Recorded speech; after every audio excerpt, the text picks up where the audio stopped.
So hi guys welcome back to my YouTube channels. और हम बात करने वाले हैं एच.एन.बी. जीयू के न्यू एडमिशन्स के बारे में। यहाँ पे बीएड के एडमिशन्स के बारे में हम बड़ी अपडेट देखने वाले हैं। देखो, एच.एन.बी. जीयू की तरफ से कल बीएड की जो है फर्स्ट जो है काउंसलिंग लिस्ट जारी की गई है, जो कि बीजीआर कैंपस पौड़ी की यहाँ पे यूनिवर्सिटी ने जो फर्स्ट काउंसलिंग यहाँ पे जो है जारी की है। तो list of candidate for the call for counselling admission in BEd first semesters BGR campus Pauri. तो सबसे पहले तो जिन्होंने यूईटी दिया है, यूनिवर्सिटी इंट्रेंस टेस्ट दिया है, उसके बेसिस पे जो है बीएड में एडमिशन्स हो रहे हैं, आपको वो पता ही है। देखो, जिनका इस मेरिट में नाम होगा उनको करना क्या है। देखो, काउंसलिंग जो होगी आपकी 9 सितंबर को जो काउंसलिंग होगी वो आर्ट्स एंड कॉमर्स की होगी। ठीक है, 9 सितंबर को जो काउंसलिंग होगी वो आर्ट्स एंड कॉमर्स की होगी केवल। ठीक है, उस दिन साइंस वाला कोई भी स्टूडेंट्स नहीं जाएगा। 10 सितंबर को साइंस वालों की होगी, तो 10 तारीख को आर्ट्स एंड कॉमर्स वाला कोई नहीं जाएगा। तो आर्ट्स एंड कॉमर्स की जो काउंसलिंग 9 सितंबर को है, और साइंस वालों की साइंस वालों की जो काउंसलिंग है वो 10 सितंबर को है। टाइम जो आपका रहेगा 10 से 4 बजे के बीच में है। आपका जो वेन्यू है यानी काउंसलिंग कहाँ पे होगी, BEd department BGR campus Pauri, Pauri में ही आपको जाना है। अब देखो, जब आप काउंसलिंग के लिए जाएंगे तो आपको जो इम्पोर्टेंट डॉक्यूमेंट्स है उनका एक जो सेट बना के ले जाना है। इसी जो है सीरियल नंबर से उनको आपको अपना जो है जो डॉक्यूमेंट्स है और उनकी जो फ़ोटो कॉपी है, एक तो ओरिजिनल डॉक्यूमेंट का सेट आपका जाएगा, दूसरा आपका उनकी फ़ोटो कॉपी। तो फ़ोटो कॉपी का जो सेट बनाएंगे आप इसी वे में बनाएंगे, इसी सीरियल नंबर से बनाएंगे। सबसे पहले 10th की marksheet and pass certificate, 12th की मार्कशीट एंड पास सर्टिफिकेट। तीसरे नंबर पे आप क्या लगाएंगे, यूजी पीजी के marksheet and pass certificate of all years, यानी जैसे यूजी आपका 3 साल का तो तीनों ईयर्स की, पीजी आपका 2 साल का तो दोनों ईयर्स का। फिर आपको आधार कार्ड लगाना है। फिर 5वें नंबर पे आपको यूईटी स्कोर कार्ड लगाना है। 6ठे नंबर पे कैटेगरी सर्टिफिकेट। 7वें नंबर पे रजिस्ट्रेशन फॉर्म। रजिस्ट्रेशन फॉर्म पे मैं वीडियो बना दूंगा, मैंने बनाई थी शायद पिछले साल, अब मैं इसमें दे दूंगा, वो कहाँ से आपको मिलेगा वो मैं बता दूंगा। और 8वें नंबर पे ओरिजिनल टीसी।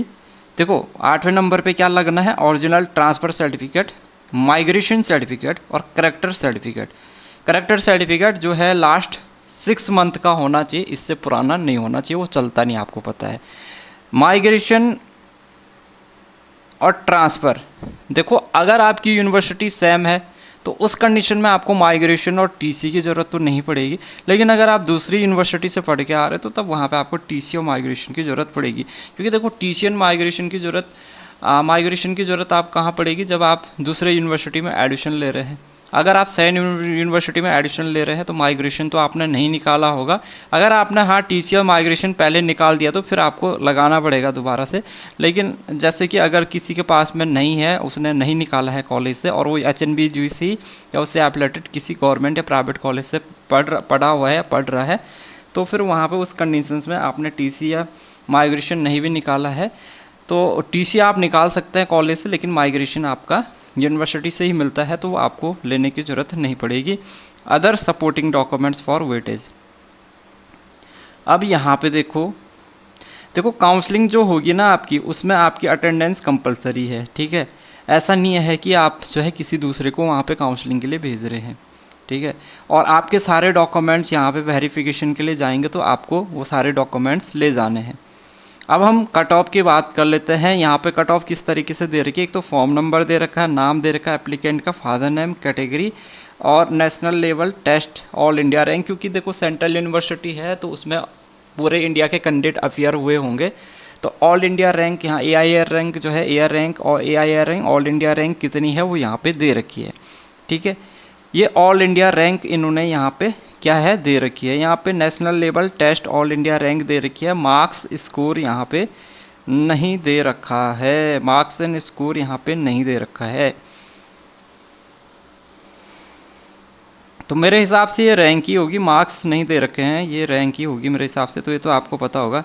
तो ये ऑल इंडिया रैंक ही होगी मेरे हिसाब से, क्योंकि यहाँ पे जो मार्क्स हैं वो अगर इतने कम पे कट ऑफ तो नहीं जाएगी, 87 85 या 70, तो इतनी कम ऑफ कट ऑफ तो नहीं जाएगी। तो सबसे पहले तो हम यहाँ पे देख लेते हैं, हम साइंस कैटेगरी का, ये सॉरी कौन सी कैटेगरी का हम देख रहे हैं, लिस्ट देख लेते हैं एक बार।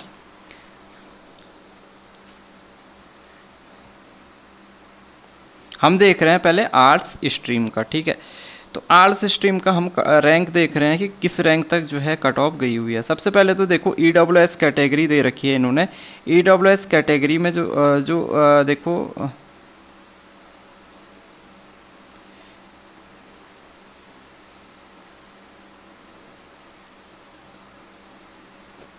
UR 103 100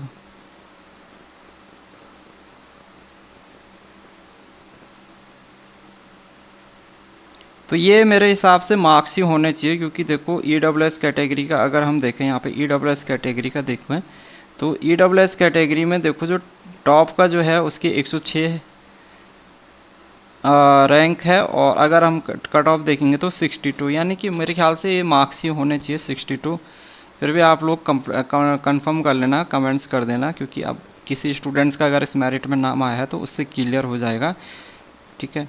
ऊपर इन्होंने ऑल इंडिया रैंक लिखा हुआ, और नीचे अगर आप आएंगे जनरल की, तो जनरल की देखो, क्योंकि रैंक यहाँ पे ना घट रही है, तो रैंक तो घटनी नहीं चाहिए, रैंक बढ़नी चाहिए। अगर रैंक है तो जो कट ऑफ है रैंक की वो बढ़नी चाहिए, ठीक है।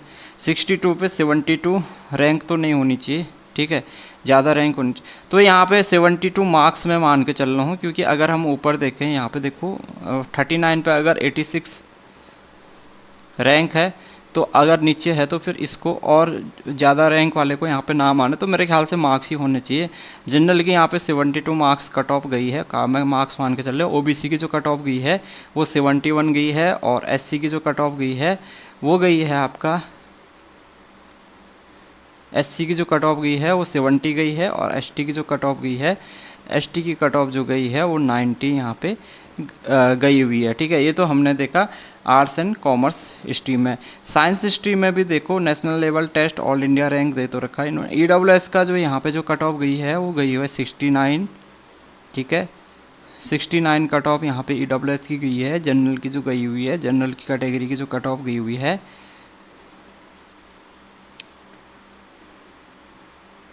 जनरल की कट ऑफ 89 यहाँ पे गई हुई है, और OBC की जो है 75 गई है। जबकि SC कैटेगरी में जो है साइंस स्ट्रीम में SC कैटेगरी की जो कट ऑफ है वो आपकी कितनी गई है, वो 75 यहाँ पे गई है। ये कॉमर्स स्ट्रीम की इन्होंने अलग से दे दी, आर्ट्स की अलग दे रखी है और कॉमर्स की अलग दे रखी है। कॉमर्स में देखो, कॉमर्स में जनरल कैटेगरी का देखें तो यहाँ पे जनरल की जो है 59 यहाँ पे गई हुई है, जबकि SC कैटेगरी में यहाँ पे 37 गई हुई है, ठीक है। तो ये एक इन्होंने लिस्ट दे रखी है। अगर आपका इस लिस्ट में नाम है तो यहाँ पे काउंसलिंग के लिए आपको जाना है। काउंसलिंग का जो वेन्यू है VGR campus department of education Pauri Garhwal है। दूसरी चीज़ यहाँ पे जो डॉक्यूमेंट्स है वो मैंने आपको बता दिया।